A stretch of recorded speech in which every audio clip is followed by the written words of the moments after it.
Hello, hello, hello everyone, and welcome if you're new here, and welcome back if you're a current subscriber or seen my videos before.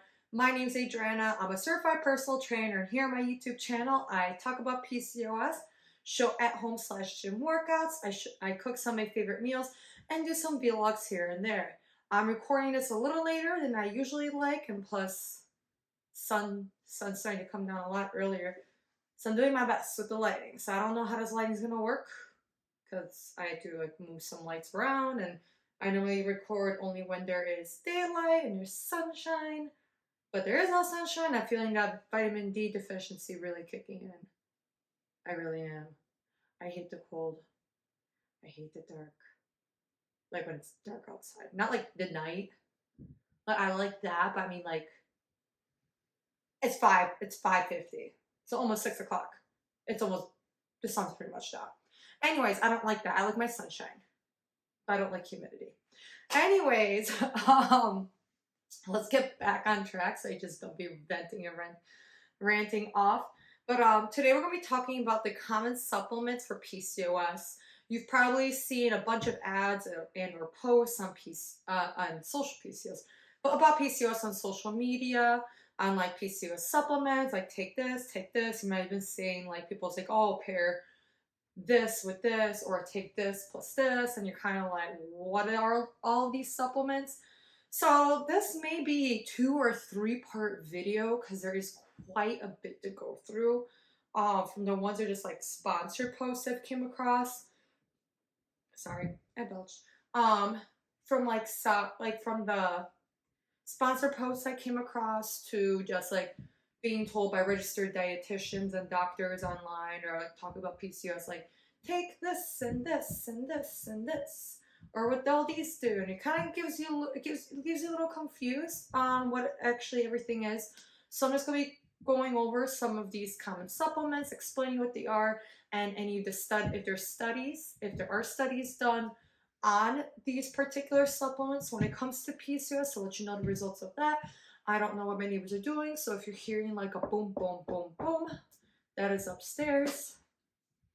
Again, like I swear to God, I think they play like bowling ball, like play bowling, practice bowling, maybe like golf up there because I just hear random knocking. At this point, it's not IKEA furniture. I gave up on that one. But first thing is first, before I get into this video, I have to say a disclaimer. I am not a doctor. I am a personal trainer. This video is purely for informational purposes. Like I said, I cannot diagnose you with PCOS. I cannot diagnose you with anything, nor can I prescribe you to take anything or tell you to take these particular supplements and or medication. I'm making this video pretty much, like I said earlier, to explain what these supplements are and what studies have said about them. If there are any studies, I will be linking those studies in the description box below if you feel like going ahead to read that by yourself. You could take this information, take the studies about these supplements to your doctor and ask if it's okay, because it's between you and your doctor to figure out what is the right course of action for you and your PCOS. It is not on me. So let's begin. One of the first things you'll be seeing a lot of people say is magnesium. So magnesium is a mineral that plays a role in the muscle and nerve function, nerve function, metabolism, blood sugar levels, and blood pressure. It also helps with anxiety, promotes better sleep, and reduces inflammation. When it comes to PCOS, it improves insulin resistance. Magnesium plays a role in the glucose and insulin resistance of that. It helps glucose enter the cells to be used for energy. It helps lower blood pressure as well. In PCOS, it is common to have high blood pressure. For supplementation, there are different variations of magnesium that you could be supplemented. Again, please talk to your doctor about this one. But the most common one I've been seeing is the magnesium glycinate, which is going to be easier to digest. There's other ones, so make sure you get the right one and you do talk to your doctor about that. Now, zinc. I see zinc is probably one of the most common things to take for PCOS. I personally take it, so let's get into it. Zinc is a trace metal. It plays a role in the enzyme functions in the body, in the cholesterol, glucose metabolism, and fertility. Zinc has been shown to help regulate menstrual cycles and improve symptoms of PMS, so bloating, cramps, and headaches. It helps with follicles to mature when it comes to ovulation. Zinc helps with hair loss as well, and unwanted excess hair growth. Zinc works to inhibit the enzyme that converts testosterone to DHT, which is also associated with acne. This is why I take supplements that have zinc in it, and I have seen results, that's why I stick to it. Anyways, there actually has been a study on this. So there has been a 12-week study done on this, supplementing zinc with magnesium, calcium, and vitamin D, where women saw improvements. Zinc also plays a role in lowering insulin levels since it is involved in the storage and release of insulin. Folate. So folate is also known as a vitamin of B9. It is usually found in leafy greens. Folic acid, please do not be mistaken. Folic acid is a synthetic version of folate, so that is something, I don't think it says it in here. No, but it does have zinc in it. That's my Nutrafol. Which I'll be talking about in another one. And I said there's a lot of things going on. I do have somewhere a supplement that has folic acid in it. So folate is what's naturally found in foods. Folic acid is what you'll find in the supplementation. Some people use them interchangeably, but it's best to know the difference between the two. So folate and folic acid are used. Folic acid are used interchangeably, but it's important to know the difference. I just said that. Okay, anyways. Folate can also help with insulin resistance. Folate and folic acid help with glucose metabolization, lipid levels, and chronic inflammation. It may also help with fertility. Folate and folic acid are important for pregnancy because they can help prevent birth defects known as neural tube defects, or such as spina bifida. I think I said it correct, bifida. I may or may not have said it correctly. That's why I have it written in a PowerPoint. Okay, another one. This is actually one of the nutrient deficiencies when it comes to PCOS, vitamin B12. It is needed to form red blood cells and DNA. It also plays a role in the function and development of the brain and nerve cells. Studies have shown that long-term use of certain medications like metformin can lead to B12 deficiencies. Again, going back, you want to talk to your doctor about supplementations for causes just like this. If you've been on metformin for a long time, you probably want to go ahead to speak to an endocrinologist or get blood work done, see where your levels are at hormonally and if you have any nutrient deficiencies, so you can get the right supplementation. So there has been a study done on this. So I'm going to start with this quote. Fasting insulin resistance, and homocysteine, a type of amino acid, a chemical in your body uses to make proteins, are independent determinants of serum vitamin B12 concentrates in PCOS patients. Insulin resistance, obesity, and elevated homocysteine were associated with lower serum B12 concentrations in PCOS patients, end quote. This is from a study done on obesity and insulin resistance being associated with lower levels of B12 in PCOS. Again, I'll link the study down below. In the same article, it mentions that it has been previously demonstrated that folate and B12 treatment improve insulin resistance in patients with metabolic syndrome. Now, vitamin C. Vitamin C, most of us know it as like an antioxidant and a way to fight off colds, but vitamin C is also involved a lot of other things in the body, such as the formation of collagen, absorption of iron, the immune system, healing, maintenance of cartilage, bones, and teeth. In a study, it was demonstrated that vitamin C plays a protective role against DHEA. Induced polycystic ovary in Windsor rats. So this study was done on rats via its antioxidant and anti-apoptotic mechanisms. So a reduction in the cysts in the ovaries. While the study was done on rats, it can be beneficial for women with PCOS. Now, omega-3s, aka fish oils, you probably see them all the time. I personally don't take fish oil just because I already eat like a boatload of salmon and fish, seafood, regularly throughout the week. So this is kind of pointless for me. When I mean I eat salmon and fish, I'm talking I have like the whole fillet.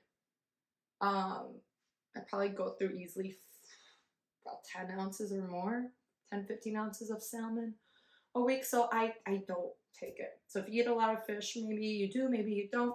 But if you don't eat fish or you don't have enough omega-3s, this is going to be for you. So fish oil, talk to your doctor first, is an excellent source of omega-3 fatty acids. Fish oil is an omega-3 polysaccharide fat that is rich in, I cannot pronounce this, but we're going to say EPA and DHA.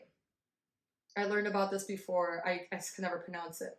But EPA and DHA are essential fatty acids that the body cannot produce and can only come from diet or supplementation. These essential fatty acids are integral part of cell membranes throughout the body and are building block for hormones that regulate blood clotting and inflammation. Omega-3 fatty acids are also essential for the proper development of the eyes, brain, and reproductive cells. They are also vital for heart and lung health in addition to optimal functioning of the immune and endocrine systems. Research also shows that fish oil can reduce glycerides and reduce insulin resistance. Now here's going to be another supplement. Maybe you may or may not have heard of it. Coenzyme Q10, or you could see CO- or line Q10. It is an antioxidant that your body produces naturally. Your cells use CoQ10. That's what we're going to be saying it for short versus coenzyme Q10. So CoQ10 for growth and maintenance. It also decreases in production with age. It is a fat-soluble natural vitamin which has a continuous oxidation reduction cycle and is an effective antioxidant that can protect ovaries from oxidative damage. So that kind of means stress in a sense. So CoQ10 has specific benefits for PCOS patients. CoQ10 has been shown to have the positive effect on insulin and testosterone levels. In a study that has aimed to systematically summarize and analyze the scientific literatures on glucose metabolism index, lipid profiles, inflammatory factor, and sex hormone levels of PCOS patients treated with CoQ10. I will link this below because it was quite interesting. So studies have shown that dietary supplementation of CoQ10 can improve the metabolic and endocrine index of PCOS patients, as well as insulin resistance and endothelial cell function. I may butcher this guy's name. I'm so sorry. The scientist's name. Rahami et al. I'm sorry if you're somehow this comes across you and I butchered your name. But I highly doubt you're going to come across this. Found that after 12 weeks of oral administration of 100 milligrams of CoQ10 per day, the serum fasting plasma glucose, FPG, fasting insulin, FINS, and homeostasis model assessment of insulin resistance levels of PCOS patients are significantly reduced. So, this was part 1 of all the supplements. I'm not sure. I was kind of reading some of it fast, so I'm sorry. I apologize. Some of these words I can't pronounce because I'm not a scientist. But I will have these studies linked below in the description box. So please consult with your doctor before taking any supplements. Again, I am not a doctor. I'm just sharing these studies with you. And just putting out information to like one video like this. Well, this segment is part 1 of the video. So I think at this point there's going to be 2 or 3. I already have a whole list of other supplements such as turmeric, inositol, NAC, DIM. So yeah, we're gonna be getting into those. And so you definitely don't want to miss out on that. But basically, like, these are to help open up conversations, kind of understand why some people are suggesting magnesium and all this. But again, you need to make sure you're pairing up the right supplements together and talk to your doctor to make the best course of action for you, because you never know if you may have an adverse reaction to a supplement because you already are on a particular medication, or you may have a certain medical condition that will prohibit you, or is not a great idea for you to take a particular supplement. So again, this is part 1. I'll be making another video later, and with that being said, I suggest you hit that like and subscribe button, especially the subscribe button, if you don't want to miss out on the next video. Part 2 and possibly part 3 will be coming out on supplements. So when it comes up, you'll be like, oh my god, here's part 2, and like get more into it, hear a little more about the research. Maybe there's gonna be supplements you've never heard of or that were even considered to you that may help improve your PCOS. So like, again, these are one of the reasons I make these videos. And again, hitting that like and subscribe button is a free way to help support my channel so I could continue making videos just like this. But again, with that being said, I truly appreciate you taking the time to watch this video, and drop a comment below if you have maybe a particular supplement you want me to look into for the next video, because I have not recorded that yet.